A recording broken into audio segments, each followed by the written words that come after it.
nhớ đọc thảo lúc suy hở một chỉ sáng thiên trò trò và căng gãy cứ ti tỏ thao kể cho các lò trò bố bê sổ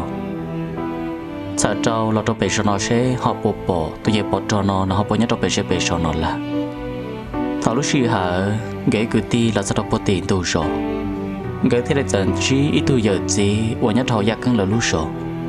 thảo tu giờ gì là nó bỏ thèn và căng gà tu giờ gì là nó trên nó chạy do ya căng nè ít tu đã lâu chỉ đã lâu nè chỉ ba ta xì mà ya đã lâu lòn đấy lúc chơi sẹn thảo lúc xí hở tu đã lâu đó là hai tu giờ chỉ nó bỏ thèn ya căng thiên rồi trâu gì sen gà lọt sa tròn tận tu sổ thảo lúc xí hở nó nè thế để hôi cho trâu ya căng hải tiền ô tôi mình nhủa giờ nè là sao ủa đi chả nè chỉ nhớ chỉ tròn tận nè ủa đi chả nè họ chỉ khía tờ nửa lúc sẽ đó một thia anh ấy họ chờ đó các lỗ đã chi thấu suy hận đã tự nhiên đã nó giờ hai lần đã nó đâu gia căng thia gì sen cả lúc suy hận nó gia căng thia đây sai so qua già dày do để tôi đã lâu xưa thằng gia căng thia đây nông so trong tôi đã lo hại tiền đã lâu khó của chị tao mù chỉ những vì do hại tiền của tôi bao chị tao kể gì xia trong cô nè giờ lên đã nó của thia đây chị tao mù xưa ấy đã lâu giờ nó có bộ bao hại tiền nhớ lên tờ tôi cho nó bà bỏ tròn tờ nếu bây nhớ thấu rồi là thấu nó gia căng tôi đã lâu thế là hại đôi gia căng hại tiền mẹ tu có dụ đi chào tao đi chào tròn này nó có bộ bao hại tiền là bà bỏ tròn giấy tên ở mua nhia thì tôi mua phơi chỉ lo hàng đi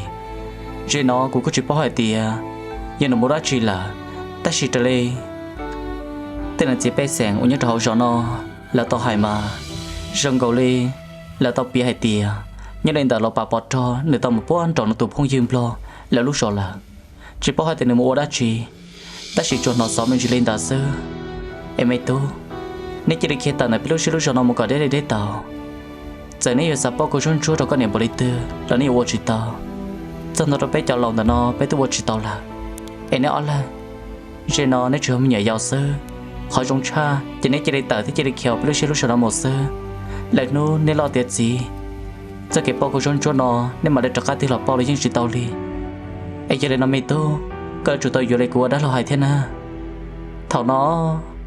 chắc căng thế là hại trâu nữa đã lo hại tiền đã lo cơ chỉ sót sáng sau cũ sẽ đi chờ là cũ tôi sẽ chỉ sửa tao là cũ yêu thì chỉ tao trọc ca sẽ đi chờ lo quan tay cũ yêu chờ lúc cho nó mù của chủ tôi cả tao tôi yêu bọt cho nó bao cả tao của cho nó cũ nhà sư mà thế đấy ta họ yêu chỉ linh ta mà quý yêu chỉ nhung tận từ lúc cho nó mồ li tất cả của tôi là lo xí bền của yêu chỉ tao cho hai chân này kia li của yêu kia có tuần trước mà lo bà bỏ trong tận nó nếu bỏ hai tiền cho cái phèo nếu tao lo nên tận nó họ xong đi trả tiền thế của yêu còn nếu bỏ hai tiền thảo lúc xí hở nếu mà của niệm là nhớ cho họ chỉ lên tờ em nếu mất thì nếu chỉ cho của niệm bỏ đi trả giờ đi trả lo của yêu chúng muốn được sò cả tao cho là một lão chỉ chia xuống lên tờ xin thà thảo nó gia căng giả linh ta nó trò nơi tôi đã lo thảo lúc xí hàng ta gia căng tôi đã lo nó cũng chỉ chừng cho tôi gia căng chạy thảo lúc xí hàng ta gia căng tôi đã lo thế là hai đôi gia căng hai tiền mẹ tôi cô cả đã lo cô chúng mà trả bằng xì cho ba tàu co cô chỉ chưa mua tàu tí kho hai tiền thảo có kia thảo lúc xí lúc sau nó một sơ sẽ học bây giờ ba tàu co sơ ta xì cho hai tiền cho cậu là có chữ kia chạy gia đình ta nó cô đã chỉ lo có chủ tôi số xí có tụ khăn nữa mẹ tôi chọn trong hai tia nhớ lên tàu lò bà bỏ trò nếu tụi khen giấy tôi mua nhiệm luôn nô chả thấy nữa một xu bỏ lên ngõ lửa trong được tan trò nhớ lên tàu nó có chủ tôi chứng phát có tụi khen còi rồi thảo lúc suy hận ta chạy giặc kén tụi đã lo giờ hai lên tàu ta cho giặc cả cho nên thì lên giải thao kế một trò búa tỏ tê là thảo nó gì sáng thế này cho giặc kén hai tia cứ giặc cả giờ lên tàu có tụi đã lo hai lên tàu nó ai cho nên nó một con nào trong phong trào lúc sòn lo uốn nhát lên tới cho lò bà bọt cho nên tụi phong dương ta là lúc sòn ai có học bỏ cá thì có học bỏ thì lúc sòn lo tới nhát cho khó thế thêm một con nào rôn trào nên học bỏ đây thảo nóอยากกันที่ได้là một tết rồi chỉ sang hai tỷ là một con nào rôn trào lúc sòn lo nhát cho buôn trào buôn trào mà giờ một thời trở lên tới ta số đuôn ta mà thế là một giờ tròn trào na ta chỉ lúc sòn lo tại nó nhát tràoไปlúc sòn nó bé bỏ lên mù yok khổng nó nhuận chế nó như tròn đấu rõm rõn đấu ta li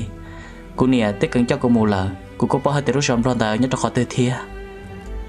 chế thằng nó gì sáng thế làจะhai trâu giặc căng hai tía do hai tía xuống lên tại có lời chế cứ giặc cái ô lên nó nè do hai tía xuống lên có nó chế có cho cú theo một trâu buôn rồi rõm rõn phong trâu sẽ không bỏ thì bỏ cho nó còn nó thì giờ khỏi trong phút trả đối một trâu chế nữa thì một ngườiตัวbỏ chế do hai tía lọt trâu chế thìตัวnày nhất thầu sẽ hậu giòn chơi giờ khỏi chỉ trong câu bể cha giờ lên đã có chỉ lấy cho họ kể chỉ lên đợt trong một trâu buôn rồi rõm rõn đầu sư sao bỏ tôi chỉ bỏ cho nó thằng ta giặc căng thì để té trâu gì sáng hai tía ôn lên ta tí lo như đây ta nói chế mồ thằng ta giặc căng thì chỉ sáng gõ lên thì để tàu kế màn tròn tao một trâu buôn rồi lúc sòm lo ôn nhớ lên ta cho lộc bát cho nếu tôi xem lo là lúc sò lỡ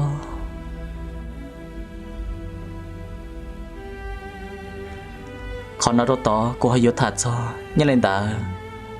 tôi chỉ bỏ trò thiên trò để tôi phong dùm lòng gõ lên thằng gõ từ tôi tao kể tôi mù bê nu bê mù cái thế này sẽ tôi một trăm đô tròn đã ít lúc sọt cho thằng tôi một trăm đô tròn đã lúc sọt cho nó lúc sọt cho nó mà giờ ít lúc sọt thì chỉ ta kể đi thì lúc sọt cho nó mà là cứ lời lò nhó giả cho cơn cầu lấy sư thia mất thời trở lên đã sai gì cứ ti cho nhó tròn đã lúc sọt nó xưa con chỉ là cho trẻ cho chúng mới sai gì luôn cầu xin ta thì nhất họ lúc cho nó nhưng chúng mới thu bao nhiêu lì thế chúng mới thu nhiều giàu lì ít lúc trẻ thì chúng mới thu gì trẻ nhau xưa họ chẳng tiếc là trẻ lúc cho là nó nên chỉ gì tụi cứ ti cho xin ta gì tụi cứ ti cho là nó trẻ là bố lên chơi cho cái con đan là nó giờ lên là nó thì đi uổng trào cho cái ti cho uổng phần trong lời chuyện nhẹ là gì cái ti nó thảo lúc xưa hàng ta là chỉ cái tin nó thế này sẽ chỉ xưa kia là một nhớ trò nó thế là thảo lúc xưa lúc sợ là nhớ trò nó là cũng sẽ là uốn nó hậu nhớ trò tại nó thế là giấy cho nên uốn cho đã khởi công nó thế là giấy cho nên uốn dù ra như nên tại nó là chỉ cái tin nó thế là vô chỉ tới thu bỏ nhẹ lì thế là thì ông trò lô tê mua bỏ nhẹ chỉ tàu thế mua mình nhổ chỉ tàu cho nên ta là chỉ cái tin nó thế là sẽ là một nhớ trò tại là lúc sợ nó thế nhớ trụ trên tại cho sợ ôm một tin hành nhau là có cái tàu kia lọt thấy lúc nhỏ gió tươi chua nhớ đọc búa bẹp lại xuống lên nọ xưa thầu lúc xí hở bỏ cho thiên đọt trào bỏ cho tôi xem lòng gà tôi sao trào lúc sợ cho nó thầu nó bỏ cho thế này nông trào nơi tôi không dư hại tiền không dư bỏ đi trả là lúc sợ cho nó ấy dùng một dệt tham bỏ đi nọ liền thế vậy lúc sợ của nhóm chia tỏ cho lên nọ xưa rồi lên nọ xưa bỏ chỉ nhau rồi chơi lúc sợ mà trở lại cuốn chia mà dùng cái đi lúc sanh tết xưa thầu nó bỏ cho tôi xem lo thế rồi bỏ cho hải tiền đợt nó chơi của tôi sư là lúc rộn ta thế tiếc là của chị tao khi đó co nhớ lên đợt của tôi sư là mà lại do gì cái tiền cậu theo lúc rộn nó là chúng mua do lại gì cái tiền nhỏ sơ lại gì cái tiền nó bỏ lên cho tê cho nên họ một xu thế cho tê cho nên của rất cái công sư nhớ lên đợt nó lại thế là dọn cho để chỉ bay sèn nhất trong là riêng là cho chị tao thế thì của tao mua trong lên tàu tù run sao là như đây nó chuyện nhẹ là gì cái tin nó như đây nó lấy gì cái tin nó thế để tao tôi một trời lúc nhỏ sọ tôi chui nhớ lên nó tôi nhớ được búa bẹp lại xong lên nó xưa thằng lúc xưa hẳn ta mà để uất trào giờ bỏ cho này tao chạy thằng nó bỏ cho tôi siêu thế tao cho kia bỏ cho giác khăm mà cho tay lúc trẻ ôi giấy lúc trẻ là cũng chỉ lo về trời thiệt thằng một chân tôi cho tao lúc trẻ là to chạy bỏ cho tôi siêu lo thế để giờ hu hay tiền sư phụ có bỏ nhớ được hậu trời là thằng lúc xưa hàng ta chạy thế này sẽ bỏ lọt trong clip lò, ôi chạy tập là tua chạy sự cho té tu chơi trò, bỏ hậu tu bi đau là, hòn chụp băng lam bồi mộng bông bông, hòn cho mà liếp lông sơn ta, thế này sẽ luôn đón trò hỏi thì ô, ấy tu, có tướng chạy môn tay cương gầu lên là, sai tiền chơi có chỉ tôi sai của nó, ôi lấy chẳng nó có tôi sang là nó thia, mẹ tu, giờ một tu sĩ thương đã chỉ ôi chạy có họ tuân chỉ cũ nhớ trò họ cũ sẽ cũ sao nó thia, thằng nó tôi chém lo thế là tết đó tôi chơi cho nó hại tiền ô sư phụ khó nó của tôi chỉ có chỉ những vì do một tay bằng sự sen sa tàu kẹp ba lòn tại co thiên trò có cho cái tin này sợ đờn ta giờ lên tại nó cũng thế là tàu tốt sao trong tại nó thảo lúc xí hận ta tôi chơi cho thế là hại trào tụm lo là nó hại tiền giờ lên tận nó chơi mấy tu lọt hậu chơi trò mà đã chơi với mà đi thả thảo nó tụi em lo thế là hai kia trò bỏ cho hai tiền bởi bỏ trò ước chỉ được một hậu chơi mà đã chơi với mà đi thả thảo đã bỏ trò thiên đào trào tụi em lo nó thế nên trò kia tụi em cho lòng là nó lãnh cam lo một trò hậu chơi thảo một trò hậu chơi nhớ tròn tại tụi em cho nó lúc chơi là mấy mẹ ai xưa ta chỉ tặng lúc thà đã mà lôi lo nhớ trò hậu chơiแต่ตาหนแนงจีตอนแนงมายิ่งเปิดเปลูซึนตาทว่าปอดจอปอดจนในนอว่าเราปอดจอในตัวแข้งยิ่งใช้เกินเก่าเลยทียังเล่นแต่ตัวเยิมรอที่เล่นจะหายจอในตัวซิฟื้นจอหายตีซิฟื้นขอนู่นนอกูเทียจอกูตัวพงยืนนอตัวจอจนแต่นอมายิ่งบียอสาตัวทอเกป้าหลังแต่ในชดาเจนอจีป้อหายตีโยโอริจ่าตาชีนัดตอนจ่ากูตัวพงยืนแต่นอละรู้เชรู้ชอจะมั่วตัวไม่หนัวจีป้อหาติยันนั่งรอยอดาตัดเชือกตุ้งแต่นอมามั่วจู่จีเชือกหางเลยยังเล่นแต่อีตัวมามั่วได้ปังสื่อยังตัววชายังเล่นแต่นออ้อแรงที่ยก่อจียังกะยังเล่นแต่ที่ได้สาตัวทอเก็บป้าหลอนแต่เน่จากกุฏิเท่ารู้ชื่อหันแต่ตัวสิคุยจอนอนทางนี้เนาะเด็กที่ได้ล้วนนอนจอเด็กที่ได้จะหายชอบจอตัวยังรอนอนหายเตียโอ้เมตูเสร็จช่างยังไม่เล่นแต่ก็สิล้อเชื่อซ้อนใช้นู่นนอในตัวสะท้อนแต่กูเชื่อกูชอนละยอดจะหอกูรู้ชอนแต่นอจมูกกูยีคือตีเป็นยอดจะหอนอซื้อเป็นปวดแรงตลอดยอดจะหอนอตอนแต่ขึ้นเกาหลีเป็นกูจะต้องชีไปเตจูเตจีนอละมุหลังเดละแต่ชีวันเดเป็นอยู่อีจะหอหรือตื้อไม่จะจมูกหอบเปล่าเขาอยากจะเล่นแต่เป็นเรากูอยากจะอวดเทียปีเป้ยีคือตีนอยังจะเราหอหรือได้ดอจะเล่นตื้อเกียthảo lúc xí hận đã cái tụi chơi cho hai lên đã nó thảo nó tụi em lo thế là hai kia trâu bỏ cho hai tia giờ đây nó có xài lấy trả sức phong dư bỏ cho giấy tụi nàng ô la ô lụa dây thông đu giờ lên đã nó chỉ do lùm lo lợn cho lùi cho bỏ cho nếu như một trái bằng sự bảo tàng họ thía hai tàu dạng cậu bỏ cho thế để trở tê cho trâu tụi em lo đã nếu tụi xí phứ hai tia ô xí phứ hai chân đời nhiệt chiaในสตอมบริจาในหายจอกูnhiệt chiaจะชุ่มหมดแต่แมงลีขอชื่อสังชาเจเนาะจะกูจดสาก่อนในตัวก่อตอออตุมเหนือด้านต่อซื้อถอในตัวต่อออตุมเหนือด้านต่อนอละnhiệt chiaในสายยนตอมบริจากูมาได้ปังสือเมื่อต่อจนในตันถอเท่าเนาะตัวใหญ่จอนเลยที่เลยรัวๆที่เลยจะหายเกียร์จอปอดจะหายเตียก็หอบไปยมมั่วเงียบบริกรเตียมายังเล่นแต่กูป้าเกิดตีเป๊ะชดาlà một nhát tròn là lúc sau nó bé sọ nhẹ hàng liền, giờ đây nó bé cũng chỉ xả tòn một đi chặt thia, ta chỉ bé xả tỏi hú nhẹ, giờ đây nó có học bộ mua tàu mà, thảo nó bỏ cho thế này luôn non cho thế là hại cho trâu, tôi xí phứ cho nó hại tiệt, xí phứกูxả hại tiệt chỉ có giờ yến tàu hàng nó, có giờ yêu hú xứ trong cơn gạo liền, chỉ một tay mèn, tôi chỉ yêu hú, giờ thảo có họ lừa tiệt thế có tua to tôm nhỏ năng đó là gió tôm nhỏ đa nó làกูยมว่าเกี่ยวอ้อหูเนี่ยจะหลับปูเจ้าในจีคือตีนอจะถอนในเตากูอ้อหูเนี่ยล่ะในยอจิตจ่อใหญ่ช่วยเล่นแต่นอล่ะเท่าลูกชีหาว่าตัวใหญ่จอนอทางนี้นอซื้อว่าตัวใหญ่จอนอที่เลยล้วนซีนท่าในที่ได้จะหายชอดเจ้าปอดจอดเทียนจอดเจ้าตัวใหญ่ปล้อนตาหายตียี่เลยนอจะอ้อตัวมีหนัวในยอตีเจ้ากูรู้เจนอต่อกูนะเจ้ากูหมดเชลาเจ้ากูจะคือตีเจ้าเจ้าถอนตาตัวใหญ่จอนอที่ได้แต่ปลำจอนดอชอthảo lúc sau tụi cho nó tập lại tôi một thầu là thảo nó bỏ cho thế này nông trào bỏ cho tôi xem lo hai tìa phong dư gì cho nó họ lừa bây giờ tiệt thia gì lấy có tôi xí phứ nó họ bây giờ mất ra bằng sự tờ trái dân nhớ lên tờ dạ cân thia gì xanh gờ mà thảo nó tôi xem lo thế này tết trào bỏ cho hai tìa cô là có chuyện răng xét thia ta chỉ mà cho hai tìa cô tôi xí phứ lợi gì cứ ti chỉ còn tệ tuôn cho gia căng thia gì sang cả mà cũng chẳng to hai tiền cả chỉ có một tỷ cha lòn chơi cái giờ gia chỉ thầu lấy họ cho hai tiền cô tôi xí phứ lần xưa cô ăn chẳng chỉ tàu thia vì cô tôi xí phứ nên tết chôn là khai cho cô giờ hai tiền nếu khai chỉ ta lấy những chỗ chuyện tàu là mà giờ này nó cũng chẳng tàu là hai tiền cho cô tôi xí phứ lần xưa mà chào bây giờ giang tàu tôi mới nhớ gì sang đã kia cô là cô chuyện cho hai tiền trả này cho mong ấy giống một tí tu tin rằng 我总在天幕本事当不领的里，这没有当不到，他学么在本事无落里。头 thảo nó bỏ cho thế là hai cho trào nên tôi xem lo hai tiền ba con đó nó cũng có chuyện cả sẽ tới của những chuyện chân kia lì nên hôm nay nó cũng trở ra cho hai tiền tới sau gì sáng nếu tụi mình nhỏ mong đỡ nếu chưa tin năng kia giờ nếu tin năng mà nếu chúng mua hàng chu tâm vào đến đỡ thì nếu chúng mua trái bằng sự uyo ba tàu tụi mình nhỏ dạ căng đỡ một trái bằng sự một số sẽ tâm vào đến đỡ thiệt mà tên là nó nhưng giấy dạo đồ còn gió sẽ tiếp của những chân chỉ tàu kia lì tiệt thảo lúc hàng cái nhà họ sẽ thái về son đào sư thế là giờ bỏ kia tụi chăm lo lòng đào chặt cá lọ kia thế là giờ cho nó xa tụi cứ ti là một con tua lớn cái rồi sau đó hậu trì lỡ thế là giờ là một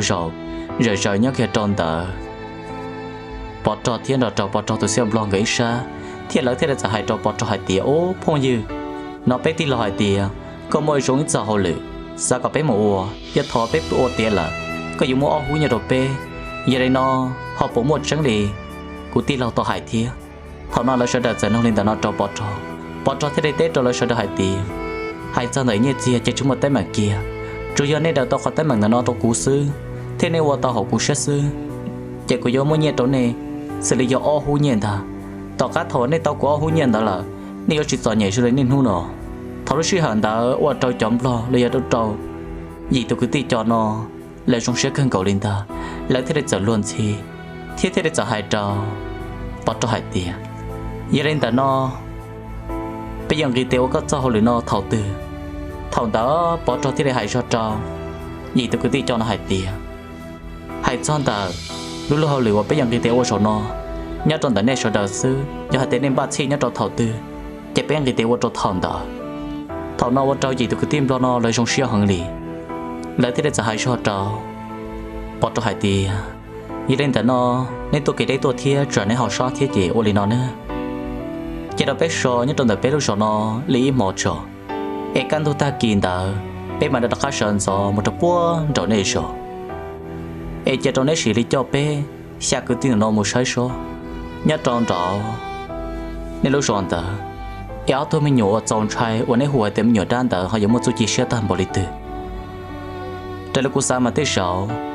Nếu trâu ra là sư thì ở trường hàng bộ lên ta thọ nó tự nhiên bao thế để giờ tê ra trò xa tù cứ thi chọn ta hai tía ô chọn sĩ phú sơ đờ nhưng lên tờ tụm nhọn tờ mà nếu chỉ tụm được đi kia cụ tụi khen từ tàu tôi cả số chi nhớ trâu nên lúc xe lúc sợ nó là tòn tệ lên nó thia nếu bao trong hai tía cụ từ cả tàu trong cơn cầu lì thế cụ lo cụ chỉ đo đi ta chỉ chọn tàu cho cụ tụi khen là cụ từ muốn chỉ mù nửa lì mà giờ lên tờ nó nay xả lên như chủ tàu chẳng pha nữa thảo lúc xưa hận ta lại xa cứ ti cho thế làจะhai trò bỏ trò thiên là trò tù nhầm lon ta hai tía ô lên đó thôi mình nhủ như là nó chế nay xó nhất tròn ta bây giờ nó ta kỳ trò bây mà lấy màn tròn mua nên cho họ lựa tròn này chế thảo lúc xưa hận ta là xí thằng lên tới ta sơ chế cho cứ ti cho nó là thế để ta là trò san tròn nó thảo ta nhóc kia tròn ta tụi giờ ủa giờ tụi giờ lo nên tụi xí vui mà giờ tụi tiên lo tan tròn đã là gì lên nếu thế làจะhai trao lại xa lang cho ô cường hai tía lúc lúc họ lười nó tiết tiết là mấy giờ chỉ nhau bây giờ tròn hay một giống kia ta chỉ trả lời cụ tụi thơ tỉ nó to hài là mà tới rồi tụi nàng đào yêu chế tụi nàng đào đi giờ lấy nó nay xa lang bỏ lên do cụ cho cứ tàn trò giờ lên đào cụ xả tròn nay xa lang mua lúc lúc họ lười đã nó cụ vài thế chơi chơi thế này uất tía thế này uất tao lúc lúc họ lười nó thì yêu chỉ bút cho sự thọ nó tôi chăm lo nó cho hai lên nó trâu này xa cứ ti lấy giờ này xa tôi cứ đã thọ ta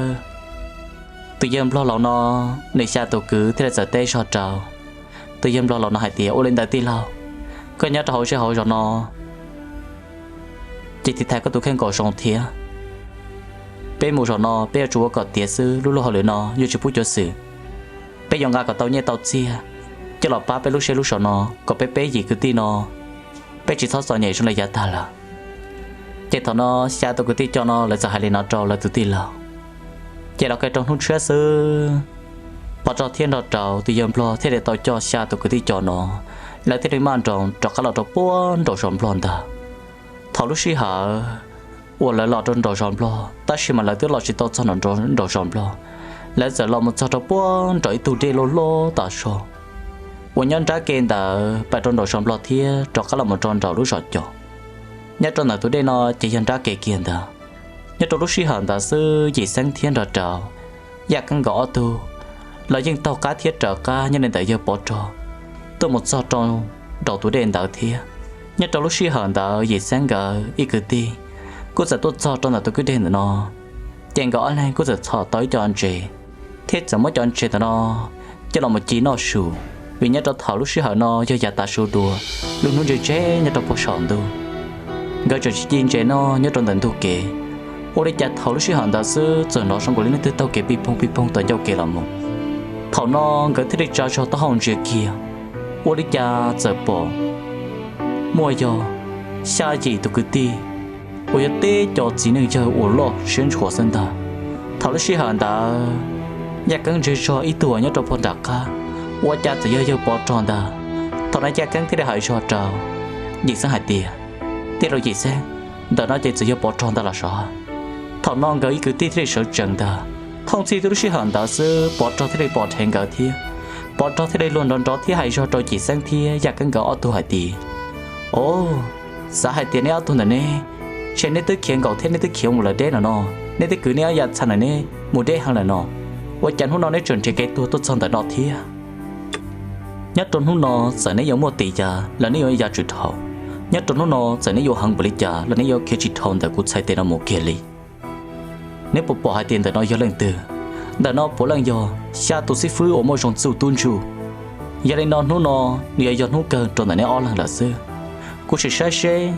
nếu tụm nhỏ đan này họ dùng hàng bự giá thằng nó giờ bỏ cho sẽ hai lên để nó cho gì sáng thì giá căng gà thảo nó xa tao cứ đi chọn ta thế là hải kia trâu bọt cho hải tìa ô mình nhủa có hải tìa có bé là có lúa hồ lửa nó ấy giờ đây nó có yêu có bé xa tù lâu nó là một tuột ó tụi mình nhủa giàu quần nó nhung cậu ý có xong đó xứ ấy con nó lo lúa hồ lửa có hải tìa nhua thiết dọn trai hàng nà thảo nó nhập bọt cho thế này té trâu xa tù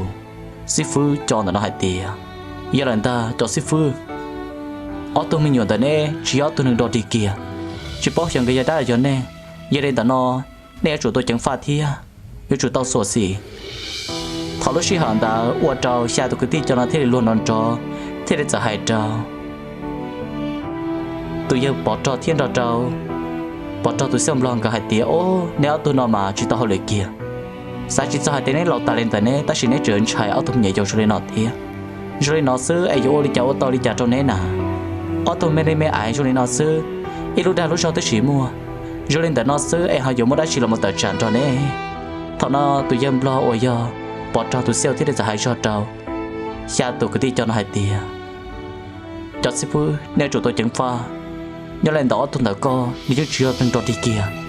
ngỡ một trong số thiên có số chỉ xưa hàng đi giờ lên nó nên sợ đầu chủ tôi sổ xì theo chủ tôi chẳng pha cỏ sòng họ giờ chỉ lên đó chỉ ta trả tiền này sẽ đang dùng một số xương bộ đi từเราจะต่อเกินเนี่ยจุดซื้อตรงเกินสิเตซื้อมาเทียตาเทียเท่าน้อว่าเจ้าชายตัวกุฏิจอนอที่ได้ล้วนนจอไม่ตูกุฏิจอนดาวนึกจะให้หลงมองเทียในเทียจะให้ที่ตูฉันดอฉันจังให้หมดเจ้าอยากกังเทียโดยยิ่งสังกัดเทียอ้อตัวมีหยอกมอnhớ lên tờ béo tu thơ thì nó hay tìa nếu tuần tờ nè do mi nhỏ đá nó giờ lên nó nếu chỉ dần nên lối chạy đá chân tiền rồi bé sai so họ dùng để trả tiền thằng nó là giờ chỉ cho ta lên tờ ô trâu cho trâu xa tụi cái cho nó là giờ lối hi ha lối sọp bê sơn tờ thằng nó chỉ sáng thế là giờ hai đứa giặc cứ hai tiền cứ giặc cái rồi nó ưa cho tôi chẳng phá tụi khăn cỏ xuống nữa để nó cũng sai lỡ nhớ lên tờ xa tụi cái cho nó là bộ lên do tế cho ô rất khởi công sư thì giờ tế cho nó một số sư mà cho nên nó chưa sáng tra có lẽ chủ tôi chẳng phá của tụi khăn thia dù chủ tôi sửa gì nữa thảo nó nhà căng thế này tế trào gì sang hạt tiền ô lên tờ tí là có tụi khăn nói giả thia dù chủ tôi chẳng phá thế sửa gì thia thảo nó mấy tôi giờ cho ô nà tế lúc trí sư như chỉ nào cho lên ta gái ra trở bảo từ thế này nào cho nó đâu bị hỏng đề thia chẳng bỏ sẽ bị bông ta tôi giờ cho nó mà giấy tuần tu thia cái lo thia lo xưa trò nên thế này giờ bỏ sẽ nó bị bông thia giờ hại traoอยากกันหายเตียมีหยกมง สหายเตียจอนอเปียจะรอละเทเปียนึงเราวันเตเปียตัวจอมใหญ่จะช่วยเน่ยาเรนตาเปียสุดตัวจีเน่กิเตอันเตก็จีเรนตอกกูเกียตอกเกินตอกกูรู้ชื่อนันตายกกันตอกตอกกุนตอนะกูมาเลยหายเจ้ากูจะตีเราเสดไอเป๊ะมาเลยจอก็หมูhọ cho hai tay con tàu của chuyện to chị bé sẽ đợi muốn ấy lo nhớ trong tại thay cho non ta nữa thằng nó tôi chơi cho nó sẽ là hai tí tôi một phần từ nó thì bộ sen đầu pipi bông thiên chú ý và hi ali ít thu đại ổn tàu hồ sen ta thiên nhung lời thiên và hàng loài từ nó trâu giặc căng thì chỉ sang cờ thằng lúc suy hận ta nhị sáng thay rồi giặc căng hại tiền cứ giặc căng chỉ là mà tôi cứ tí cho nó lấy tôi giờ chỉ cho nó nên chỉ sao anh hay nhỏ kia liền giờ đây ta nó cú sắp bỏ hai tia luôn chỉ khởi công của cuộc khai đầu con họ giống môi trường bờ địch chả vì cú chỉ tàu bỏ có mấy cái làn tàu tin năng lì cú chỉ bỏ có xin tàu đông thiên tàu bỏ xe tàu tây sông tàu sứ giờ đây nó có xì có luôn trên đó có chỉ là mình tàu tụi chơi cho nó so nếu họ giống môi trường bờ địch tứ thầu lúc xí hận đó giặc căng nửa tụt khen thế đây giờ tàu sáng cho chúa ấy sẽ khởi công chúa tàn họ trong là luôn trì ô đó thầu lúc xí hở nó tụi dây chọn tao chạy luôn trò chuyện đó thia chúng nó tụi khen tao tòn tao ô trò lưng cho đá mà sợ họ nói chê mà ngay mà số chân thông sư họ cho một liếp lông thia chú ý trâu cỏ giặc căng tàu sư non tao thầu lúc xí hở nó giặc căng thế để hại cho trâu tụi dây chọn nó hại tìa giờ lên tao nó có sao tụi xía trâu cuốn á vì sao họ kể nói cho cháu có sai lúc xí hận đó giặc căng thế lần cù sợ nó luôn chỉ sư thông chi lúc xí hận đó tụi chơi cho nó nơi cho tí lâu ôi nó trâu tụi tí lâu thế là cứ cho tụi chơi cho nó hại tiền mấy cứ chẳng phan đã có chế luôn chỉ đó đi đã có giấy luôn chỉ khởi công thầu lúc xí hận đó sư thông chi lúc xí hận đó kia tụi chơi cho nó thế là tí kia một chiếc kia trâu giặc căng rồi xong ôi chặt toàn cho sẽ chỉ chú chín chuồn lại toàn cho phụ tung tí té tròn đời tụi chơi cho nó nơi lo xí ô trâu tụi cho nó chạy ra bọt trăng trong tiền tụi đê ô nương trâu bông trâu tì sa trăng tụi đê đó bông trâu tì đã khá rộn tua thọ át tua chát thế xương đó ô trâu tụi cho nó chạy không muốn đáp về vô họ lúc rộn đông phở thầu nó nữa trâu tụi tì lâu thế là giờ ra khăm sang tua tròn đời tụi cho nó thế là hai trâu tụi cho nó hai tìa mấy cứ có bộ đi chờ thầu nó tụi cho nó chạy chú là sư thế là hai trâu nữa xa trâu nữa trâu tụi tì lâu hai tì lâu nhưng lên đó tôi nâng nó giúp chưa rồi đi tiệt liền, họ tôi nhớ nâng nó, xem cái chưa nâng là người chủ yếu đa sư, tôi chẳng có giống một số luôn liền, tì lâu nè chủ tôi chẳng phá nữa, thầu lúc xí hở nó, lỡ trâu tôi cứ tì cho nó, thế để giờ thầu chút lại cho chui yên lòng, lỡ thế để thầu chút lại cho chui yên lòng một thiết xem cái cũng chúa tàn họ cho lại cho chui yên thở, thế lỡ thế để giờ hai số tôi một trâu tỏ ra cứng thế gì sang cả hai tì, rồi nó giờ này yêu hàng bự lấy trả lò, yêu bé xa cứ tì nó còn tệตัวnày là giờ này giống một chú siêu một đi từ lò nia chúng một nuôi dân bé xa tụ cái tin nó ít sâu kia liền để thảo lúc xưa hở nó chỉ sáng cái là hai cái đôi giặc căng hai tìa cứ giặc căng tí sầu có sao là khó nó chưa đâu cùng mà lên trên đó lỡ trâu tụ cái tin chọn ta có chỉ sót sợ có giá có đấy vì lỡ xa lên đó nó lỡ chưa cho nên đọt đi giờ đây nó có tụ khen chờ cả của cha tôn chủ chỉ tàu tìa giờ đây ta chế độ số nó chế độ cùng Malaysia tuần trề thế cùng Malaysia tù đã khó tới mảng nó ấy có giá cho tới chăn rửa sư thằng này giặc căng thế là hai đôi gì sáng hại tì u lên tới tì lâu giờ lên tới nó chạy chẳng pha có tụ khăn cỏ rồng thia sai sửa có tụ khăn cỏ rồng nè thằng nó gì sáng thay rồi giặc căng hại tì u lên tới thằng đã kia sư gì sáng ó nửa thế này là một trận trồng nhớ cái đồ bể giặc căng hồn tê giặc căng thế này giá cho đồ tiền đồ đê nhớ khó đê thôi trở lên tới chỉ đã đến ra,医生đã có, thầu lúc xí hận đó sư,医生một tụ khăn thì đến chú rồi chạy té sư,医生từ kia ở số nó đó sư, ôi cha医生trái trường rồi cho tiệt thâu thì, yêu cái té tụ ra ở lót chỉ lót lên đó, tụ tụ tìm ăn đồ vong sinh đó, họ lúc họ mà liệp lòng, họ nhớ trốn tại ní chè, mà giờ mua ở bé xịn cầu được thia, yêu té tụ ra tụ tìm ở lót chỉ lót lên luôn có được cả họ liên đó thông xí lúc xí họ nó sớ chỉ luôn tu chỉ để trốn chia na số na chua chỉ để thèn tin từ số trên thầy chương từ như đồ bùa sòng tu tô mồ họ na trên đó chỉ lò lợn ta như đồ thầu nó uo trâu xa tục của ti cho nó lỡ số đó chỉ bông xía ta uo trâu đó số đó chỉ giống ta như đồ thầu lúc xí họ nó nó cá nhau rồi nữa nhớ đồ sao nó chỉ có một biệt thì một thả rồi cho chơi nó xứ bé mà sao cá tầm nó đuôi như là chuẩn gì nhớ đồ toàn tên nó tao cá nó chỉ mà đánh nhau rồi này xứ quý trong nó xóa lên xóa từ giờ đến đó bé mà để xin chỉ đùa thấu trong tao xứ